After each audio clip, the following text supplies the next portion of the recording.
luckily my sergeant major came along and stepped in and took me up to the VA, which kind of got the process started of me getting help. Although when we went to the VA, we ran into a problem because I actually went up there. I was so sick by the time they got me up to the VA. He actually had to tell me that I'd either go willingly to the VA or they were going to commit me.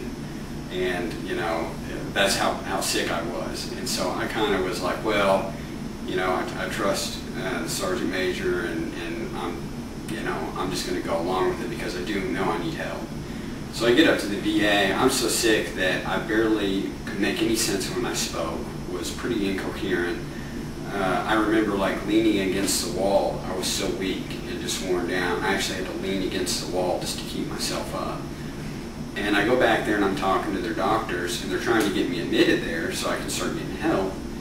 And the doctor's asking me all these questions, and one of the questions they asked is if I was suicidal or was going to hurt anybody. And I said no, not because, you know, I was in so much pain that death, honestly, at that time to me would feel like mercy.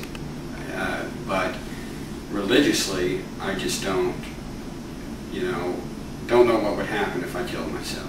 And so I had these religious values where I wanted to keep going and going and going, and I figured, well, you know, even if I'm suffering this much, I'm not going to take my own life. No matter how bad I suffer, I'm never going to do that. And because I said I wasn't suicidal, they wouldn't admit me to the hospital. They sent me home. And I remember my sergeant major, he was so infuriated by it, he was arguing with them like, well, look at him, he can barely stand up by himself. You know, he looks horrible. He needs to be put in a hospital. And they're like, well, we can't let him in because he said he's not suicidal. He says he's not going to hurt anybody. And so they turned me away. And, you know, at this time I owned my own house and was on the outskirts of that. And he said, you know, you need to move home, move back with your parents so they can take care of you. And I took his advice and did that. And, you know, thank goodness, you know, that my mom and my family have been so supportive, because I think that if there are other people that have gone through what I've gone through, and I know that there are out there, if they don't have the proper support system or advocates to step in for them, to take them to doctor's appointments or to help them get treatment, then it's just not going to happen. I mean, you get so sick to a point where you can't function at all. I mean, get into a car, drive to a doctor, you can't do that. I mean, you're basically knocked down so much from it that you're immobilized. And I was bedridden at this time. I basically could not get out of my bed. And my mom would take me to and from all my doctor's appointments and to my counseling appointments and try to get me as much help as possible. But, you know, there's a lot of people out there that don't have that kind of support that go through the same thing. And it's really unfortunate that it's like that, because, you know, I think that the government could do a lot more when it's pretty easy to tell when somebody starts showing signs and symptoms of post-traumatic stress disorder. And I think the real key to it is catching it early on enough where they don't wait until you're basically crippled by it or bedridden by it to step in and start getting you treatment. And, you know, a lot of times disinformation about it, the symptoms, you know, what's going on with you, they don't really let it out that much. It's kind of one of those things that you have to find out for yourself, you have to research for yourself, or if you're lucky, like, you know, in my situation, I came across somebody that had a family member that suffered from it. So, you know, if it weren't been for that, I don't know how long it would have taken me to get an idea of what I was going through. And so basically, you know, I went through all that, went to the VA and got turned away and started seeking private help. And my mom, like I said, without her, I could not have made it to those appointments and back. I was so sick. And for basically 3 years, I had spent bedridden from it, where I was just kind of a mixture of such depression, but yet my body was so amped up with anxiety that I couldn't sleep right. I felt like I was going to have a heart attack, or basically was stuck in this constant state of like a panic attack that lasted for about 3 years, where I just could not get out of bed and function.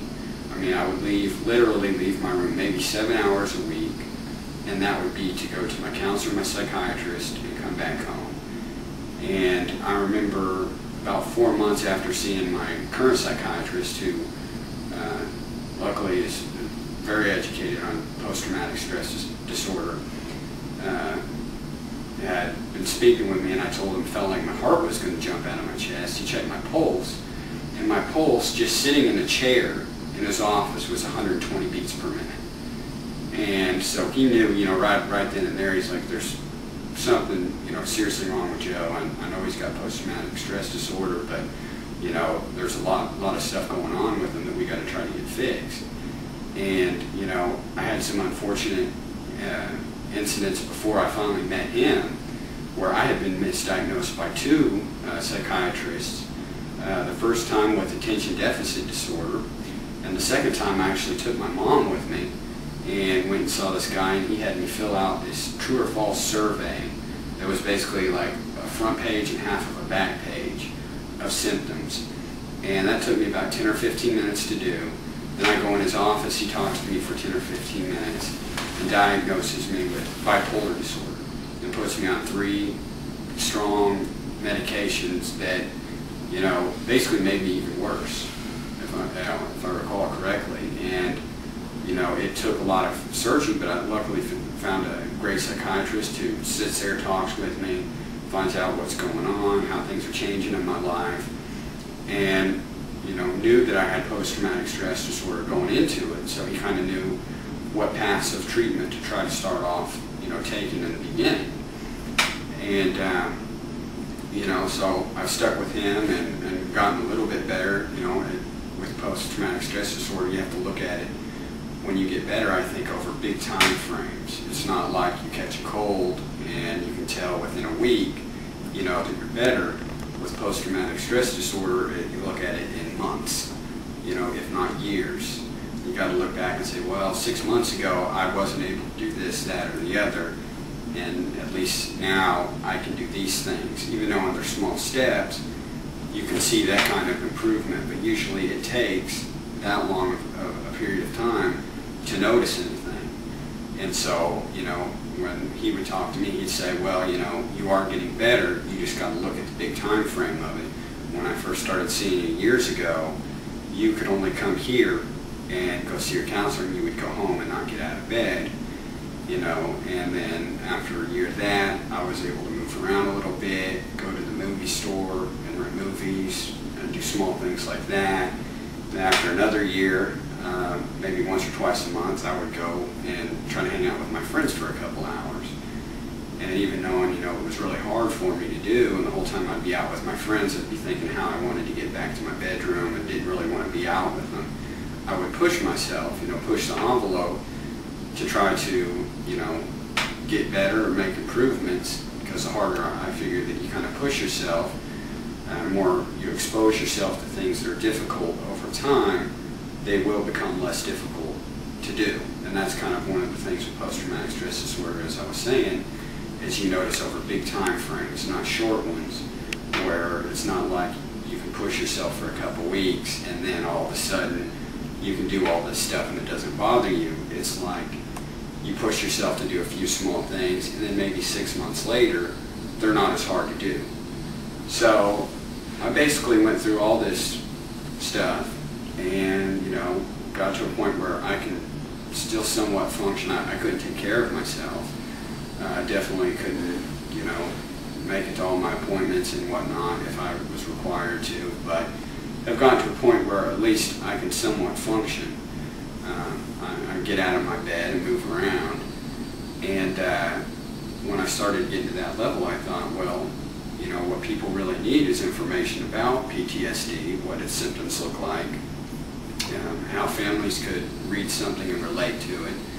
And so I decided to write a booklet that's called The Endless Journey Home, that's on our website for Veterans Families United. And basically I took, the collective discussions that we had had together, plus information that I had read in books, plus everything that I had experienced personally, and then wrote it all out into a booklet. and then, you know, would go over it and make sure that I used analogies where people could understand it if they weren't going through it, or they could, you know, if a family member read it, then, and they were trying to find out what was wrong with somebody that, you know, their son or daughter that had returned, that's getting sick, that they could tell pretty quick with the symptoms that, you know, are explained in the book, what kind of symptoms they're displaying, and understand if that's something that they're going through.